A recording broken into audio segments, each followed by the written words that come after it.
Yuda L.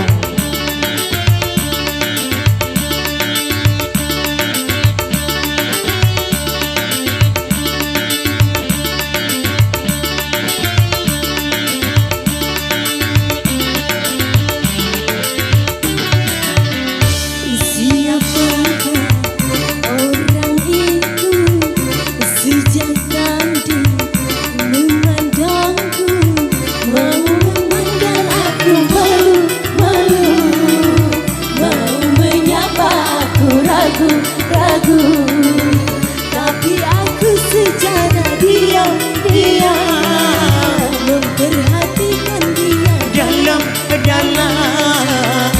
Makin lama orang itu makin dekat kepadaku.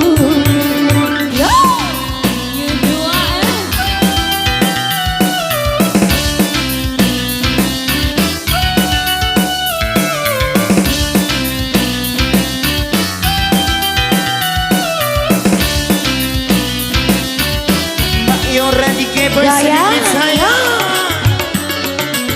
asik.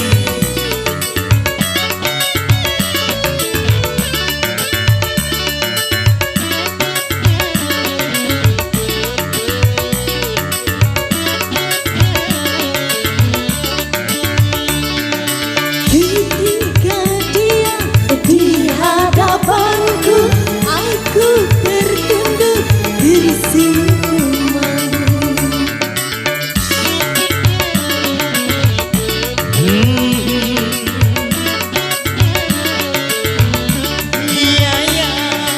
Aku mendengar dia menyapaku, diucapkannya nama diriku.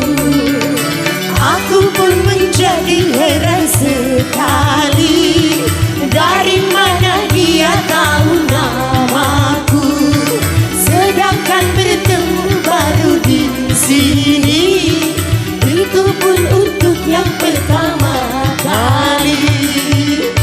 Siapakah orang itu sejak tadi memandangku?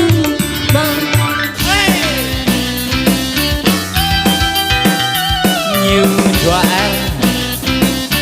Keluarga besar dari Pulau Sembilan Karasian, mana bikin sayang suaranya.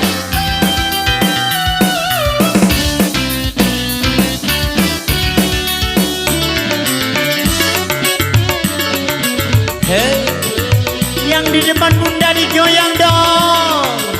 Keluarga besar dari mempelai laki-laki. Yang di depan juga keluarga besar dari mempelai wanita. Tim marun juga yang sedikit dong. Ketika dia di hadapanku, aku tertunduk semakin malu.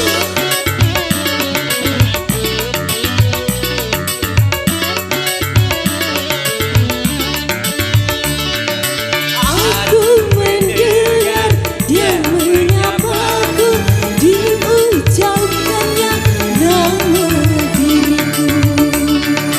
Aku pun menjadi heran sekali, dari mana dia tahu namaku, sedangkan bertemu baru di sini, itu pun untuk yang pertama kali. Hai rupanya orang itu kekasihku yang dahulu, memang sudah semenjak lama tidak pernah bertemu semua. Dia bilang mau kembali lagi, kali ini untuk bersungguh-sungguh. Tentu saja ku terima, karena dia yang ku cinta. Keren, aduh luar biasa banget. Betul kata Iya, katanya ini ada